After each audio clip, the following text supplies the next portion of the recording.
تو میں نے کیونکہ اپنی تقریر میں ارشد شریف شہید کا ذکر کیا تھا تو اس نے مجھے کہا کہ میں آپ سے کچھ بات کرنا چاہتا ہوں تو میں نے کہا کریں. کہتا ہے no I would like to talk to you in a corner. تو میں چلا گیا اس کے ساتھ کونے میں. تو اس نے مجھے یہ بتایا کہ میں نے خود کانٹیکٹ کر کے, ابھی ارشد شریف جب پاکستان میں تھے تو میں نے ان کو کانٹیکٹ کر کے کہا کہ بھائی آپ کے لیے بڑے خطرات ہیں, بڑے مقدمے درج ہو رہے ہیں, تو آپ کوئی اپنا بندوبست کریں, میں آپ کو فیسیلیٹیٹ کر دیتا ہوں, آپ کا ہم ارجنٹلی کو ویزے کا بندوبست کر دیتے ہیں. تو ارشد شریف نے کہا کہ ہاں آپ صحیح کہتے ہیں, لیکن ابھی میں نے فیصلہ نہیں کیا جانے کا. تو یہ بات میں یہاں پہ اس لیے کر رہا ہوں کہ یہاں پہ بھی ہمارے دوست بیٹھے ہوئے تھے, عامر متین اور مالک صاحب بھی, تو انہوں نے بھی وہاں پہ, میں بھی موجود تھا, انہوں نے بھی اس کو مشورہ دیا تھا, کاشف عباسی نے بھی مشورہ دیا تھا کہ آپ اپنے ویزے وغیرہ لگوا لیں. لیکن اس نے کہا کہ نہیں, میں نے پاکستان سے نہیں جانا, میں ادھر ہی لڑوں گا. لیکن پھر حالات اس طرح کے بنائے گئے کہ ارشد شریف فار دا ٹائم بینگ کچھ عرصے کے لیے اس کو کہا گیا کہ آپ منظر سے ہٹ جائیں. تو ابھی جو ادھر شروع میں جو بات ہوئی تھی نا کہ جی وہ کچھ لوگوں نے اس کی ٹرولنگ کی تھی, تو تھوڑے دن کے لیے تو بہت سے لوگ جاتے ہیں, ہم اس چیز کے عینی شاہد ہیں کہ وہ کچھ عرصے کے لیے بہت شدید اصرار پہ تھوڑے عرصے کے لیے کچھ دن کے لیے اس کو کہا گیا تھا کہ آپ منظر سے ہٹ جائیں. اور ابھی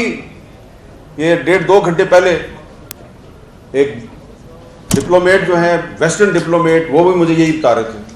تو میں نے اس کو کہا کہ ہاں آپ صحیح کہتے ہیں, ہمارے ساتھ بھی اس کی یہی بات ہوئی تھی, وہ پاکستان سے نہیں جانا چاہ رہا تھا, لیکن پھر اس کو کہا گیا کہ حکمت کا مظاہرہ کرو, تھوڑے دن کے لیے چلے جاؤ. تو یہاں پہ بڑی بات ہوئی ہے جی, میں زیادہ لمبی بات نہیں کروں گا. ادھر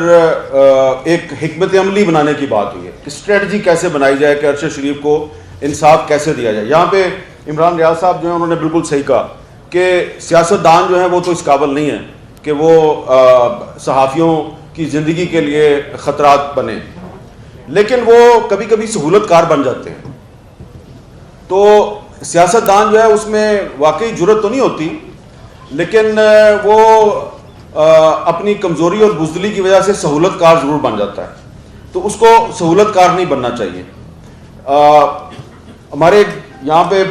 ایک دوست نے بھی بات کی, سلیم صابی صاحب نے, کہ انہوں نے بہت سے نام لیے, بہت سے صحافیوں کے نام لیے کہ اگر ان کے مقدمہ قتل یا ان کی شہادت کی تحقیقات کی جاتی ہیں, اس میں ہم اگر اپنی اتحاد کا مظاہرہ کرتے تو شاید ارشد شریف کو بھی شہید نہ کیا جاتا. اس حوالے سے بھی میں آپ کو ایک چیز بتانا چاہتا ہوں. جب 2016-17 میں ارشد شریف شہید نے اسلام آباد ہائی کورٹ میں ایک پٹیشن دائر کی, اور ان کے وکیل تھے شبیر صاحب, شاید ان کا نام تھا. تو انہوں نے ایک پٹیشن دائر کی کہ جی جو حامد میر پہ جو اٹیک ہوا تھا تو اس کی جو انکوائری رپورٹ ہے وہ پیش کی جائے. اچھا, اب میں نے جب وہ اخبار میں خبر پڑھی تو عامر متین میں ارشد شریف کو ملا, میں نے اس کو کہا یار آپ نے پٹیشن دائر کیا؟ کہتا ہے ہاں جی کی ہے. تو اب میں نے اس کو پوچھا یار خیریت ہے, آپ نے کیوں پٹیشن دائر؟ اس نے کہا کہ کسی بھی کمیشن کا پتہ ہی نہیں چلتا, رپورٹ ہی نہیں آتی, تو کم از کم ایک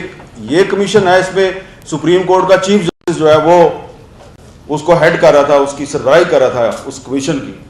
تو یہ رپورٹ تو آنی چاہیے نا. میں نے کہا چلو ٹھیک ہے. اب میں نے اس وقت سوچا, معذرت سے یہاں پہ ہمارے پی ایف یو جی کی لیڈرشپ بھی موجود ہے, میں نے سوچا یار یہ کام تو پی ایف یو جی کو کرنا چاہیے تھا, یہ ارشد شریف کر رہا ہے. لیکن شکر ہے کہ آج ارشد شریف کے معاملے پہ پی ایف یو جی خاموش نہیں ہے. اور ایک بات میں آپ کو میں اس میں بہت کلیئر ہوں, بڑی میں کلیئرٹی کے ساتھ آپ کو بتا رہا ہوں. آپ جتنی مرضی یونٹی کا مظاہرہ کر رہے ہیں,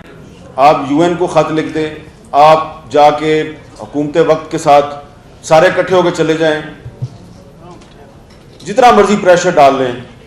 بات وہی ہے, 100 باتوں کی ایک ہی بات ہے بھائی, ابھی تک ایف آئی آر درج نہیں ہوئی تو بات آگے کیسے بڑھے گی؟ تو کیا ہمارے پاس کوئی ایسا راستہ ہے کہ ایف آئی آر بھی درج نہیں ہو رہی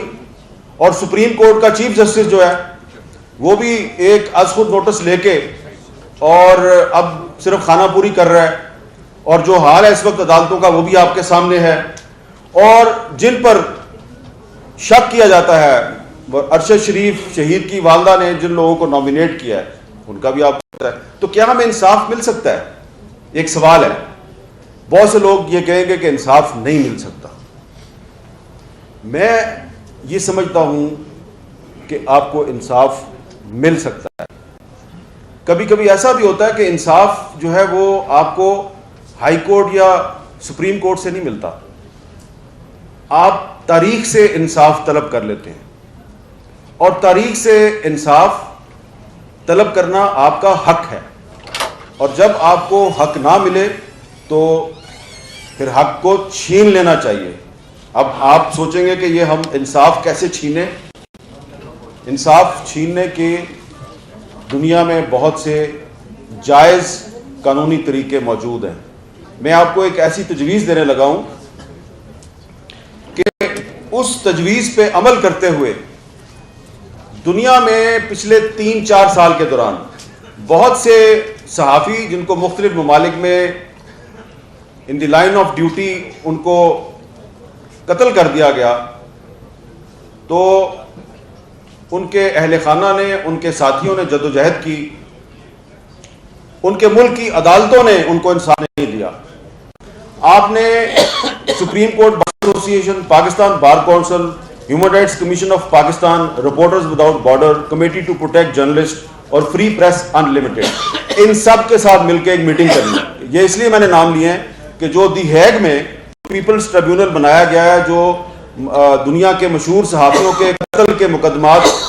کی سماعت کر رہا ہے، اس پیپلز ٹریبیونل کو بنانے میں R S F, Reporters Without Borders, C P J اور فری پریس ان لمیٹڈ، ان 3 تنظیموں نے ان کو اکٹھا کیا، اور ان 3 تنظیموں کے ساتھ اگر آپ کا رابطہ نہیں ہے تو میں آپ کا رابطہ کروا دیتا ہوں۔ میں خود پچھلے سال دی ہیگ مجھے بھی بلایا گیا تھا، میں بھی وہاں پہ گیا تھا اور میں نے بھی وہاں پہ بات کی تھی۔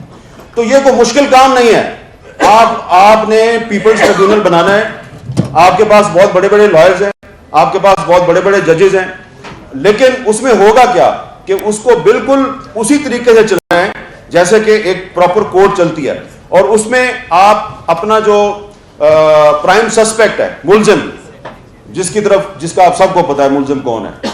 وہ مالک صاحب نے ایک ملزم کا نام لیا ہے، ٹھیک ہے وہ بھی ہوگا، اس کا نام ایف سے شروع ہوتا ہے، میرا خیال ہے ملزم کا نام تو بی سے شروع ہوتا ہے، تو ٹھیک ہے دونوں کو ہم ملزم سمجھ لیتے ہیں۔ تو جتنے بھی ملزمان ہیں ان ملزمان کو باقاعدہ ہم سمن بھیجیں گے، پیپلز ٹریبیونل کی طرف سے ان کو خط لکھا جائے گا کہ اتنے فلاں دن اتنے بجے فلاں جگہ پہ ہماری سماعت ہوگی، ہماری پروسیڈنگ ہوگی، آپ آئیں اور اپنا موقف دیں۔ اگر وہ نہیں آتے تو اپنا وکیل بھیج دیں، اگر وکیل نہیں آتا اس کا مطلب ہے گلٹی۔ تو جس طرح جو رسل کورٹ کا فیصلہ تھا، جو پیپلز ٹریبیونل تھا، اس کے فیصلے کی بنیاد پہ امریکہ جیسی ایک سپر پاور ویتنام سے اپنی فوج نکالنے پہ مجبور ہوئی تھی۔ تو میں یہ سمجھتا ہوں کہ اگر آپ پاکستان میں پیپلز ٹریبیونل بنا دیں اور ارشد شریف شہید کا جو کیس ہے اس کو پراپر طریقے سے وہاں پہ آپ چلائیں، تو اس کے بعد نہ صرف ارشد شریف کو انصاف ملے گا بلکہ اس کے بعد سلیم شہزاد کو بھی انصاف ملے گا، موسیٰ خان خیل کو بھی انصاف ملے گا، اور حیات اللہ خان سمیت ان 160 میڈیا ورکرز کو بھی انصاف ملے گا کہ جن کو آج تک انصاف نہیں ملا، جس کا ذکر افضل بٹ صاحب یہاں بار بار کر رہے تھے۔ تو یہ کوئی مشکل کام نہیں ہے، اس کے لیے کسی حکومت کے پاس جانے کی ضرورت نہیں ہے، کسی یونائٹڈ نیشنز کے پاس جانے کی ضرورت نہیں ہے، یہ کام آپ کر سکتے ہیں، ہم حاضر ہیں آپ کا یہ کام کرنے کے لیے، لیکن اس کے لیے آپ کو صرف تھوڑی سی جرأت اور تھوڑی سی بہادری کی ضرورت ہے۔ بہت بہت شکریہ۔